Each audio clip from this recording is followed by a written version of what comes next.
Simon, we saw Cozzy and Stephen May not doing a hell of a lot there at the end. Can you give us a bit of an update on where they're at? Yeah, so Cozzy just rolled a little bit of an ankle on the weekend, but it's Tuesday, so first session, he'll train fully Thursday and be right to go. Stephen had an incident in the game with his plantar fascia. In a lot of ways, it's a positive incident because it's a tear that helps the recovery. So he's actually feeling a lot better in terms of his plantar fascia today than what he did last week. And we're hopeful that he'll get up for Thursday and be right to go on the weekend. So in some ways, an incident that is pretty painful at the time can be real positive moving forward. So you expect him to train on Thursday and press his case? Yeah, absolutely. As speaking to him today, he feels a lot better about where it sits. Obviously, it was painful for the first 24, 48 hours post-game. Today it's better again, and we're expecting him to be able to train and obviously assess him on Thursday, make sure he's right to go. And as I said, we won't take a risk with him, but everything that indicates where it's at, that he'll be right to play. Is there a possibility that they both don't train but still play? No, look, Cozzy will definitely train on Thursday and Stephen will do a fair bit of work on Thursday, and as I said, we're confident both will be right to play. What's been the focus this week?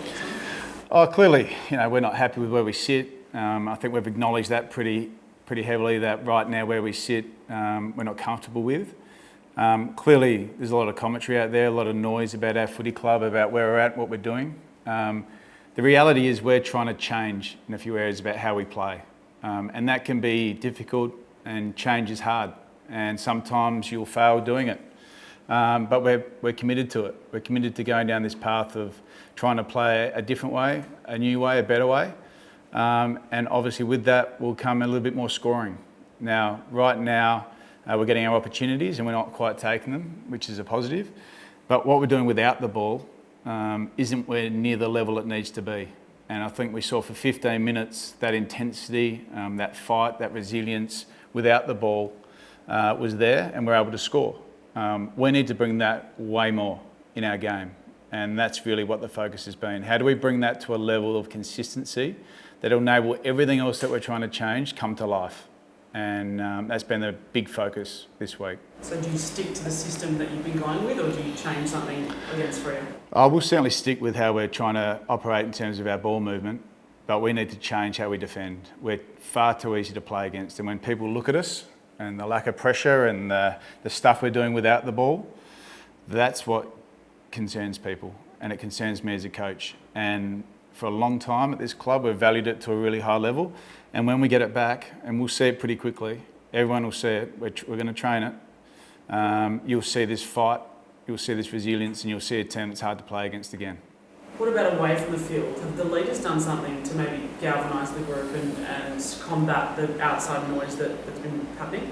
Yeah, look, the leaders are, they're pretty clear about what they're going to drive, and they're going to go after it. And as I said, change can be difficult, and they're trying to lead this change, this new way of going about things, and they're committed to it, and they're as united as I've seen them. They're connected off field better than they've ever been, and we've got to take that connection on field and start showing with our method and with our intent and with some of the things we've been working on that there is a lot of grit and fight in this footy club. Brad Green issued a letter to fans yesterday. What sort of a message do you have to the fans? I mean, they're out there today, in full force. What message do you have for your supporters? Just that we're working hard, be patient.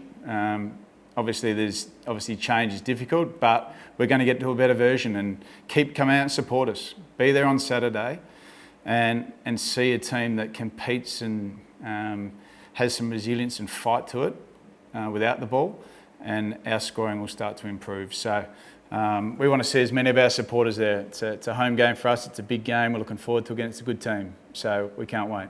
So the intent there, and without the ball, is it personnel, execution, intent without the ball? What do you put it down to? There's some things that we're working through in terms of a method perspective, but we need to raise the expectation about what that looks like.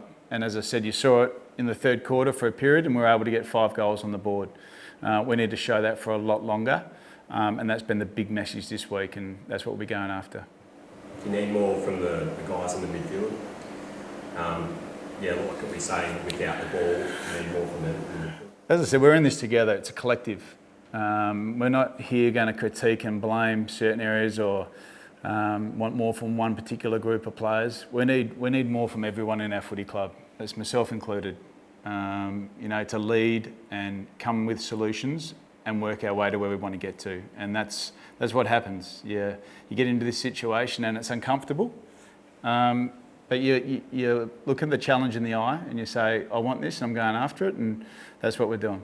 How was the review of the Essendon game? Anything surprise you from that you didn't expect on the night? Yeah, nothing that we haven't spoken about. They had 460 possessions or 450 possessions. That tells you a bit. Do you acknowledge this week as an opportunity to turn your season around, and then Fremantle this week, some winnable games after that?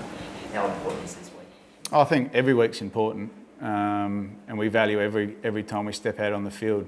We know the type of footy club that we're playing against. They've had a good record over us in recent times, and we know the quality that they've got. So we see it as an enormous opportunity for us to come out and play to a level and inspire each other and our supporters. You've said repeatedly that you've guided this club through some difficult times and obviously to success, and now you're going through a period of change. How difficult it is when you have guys that have taken you to success and now going through change and out some of them are out of form? How difficult is that at the selection table to not move away from those guys who you trusted before, but just sort of move on? Yeah, I love the challenge. I think this change is always happening, and you get it to a certain point where it creates success, and then you have a few more years after where you put yourself in a position for more success. Right now, we're in a position where we need to evolve. I love that challenge as a coach. Our players are up for that change, but we need to do it together, and that's what we're going to go about doing. And as I said, it can be uncomfortable, but right now, we're as committed as ever to what we're doing. What about the outside noise for you personally? How do you deal with that? I'm really comfortable with the outside noise, and I understand the outside noise is there. When you're 0-5 and you're not winning games of footy, you're going to be criticised. But I'm more than confident in my ability as a coach to lead change. I've done it for 7 years before our success, and it is difficult and it's not linear. And you will have periods where you're under enormous pressure. But I'm confident in myself, I'm confident in our coaches, I'm confident in our program, I'm confident in our players that we've got there to start transitioning to play better footy. And as I said, it's uncomfortable right now, but geez, it's going to make it more joyous when we get to the other side of it. A lot gets said about the expectation of the leaders of this club, but do you see this as a real opportunity for the younger guys to maybe step up and show that they can be the next leaders and they're the next generation? Yeah, I think we've made it pretty clear with where we're going. We've gone to the draft the last few years, and we've drafted a lot of young talent into our footy club, and they're developing, and we're coaching them in a way to develop them to get to their best as quickly as possible, but they also need to see that this is their footy club now. They will be a big part of transforming our club, and we're going to embrace them to help lead through this as well and be a part of that change, and we're excited by that. And I've said this a lot, we're excited about the young talents on our list, but they need time to develop and they need time to grow and they need support of some great leaders at our footy club, and we all need to step into that. How's Jake Lever going after his latest setback?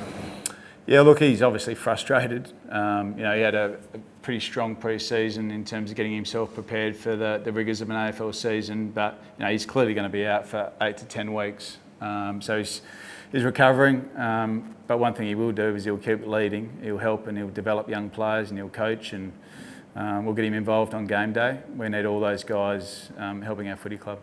A final's still the aspiration? A final's still the aspiration? Anything's possible. We don't have any limits on anything. Every time we step out, the first part is getting our first quarter right this week. We're not even thinking about that right now. I know it's Tuesday, Simon, but do you expect anyone to come to the team for Friday? Oh look, there'll be change. We're not playing for the level that we think we're capable of. So there'll be some changes, but we'll work through that later in the week. It's still pretty early. We need to see what availability we've got, who's available, but obviously where we sit, we need to make some change. Thanks for watching, D's fans. If you've enjoyed the video, don't forget to like, comment and subscribe right here.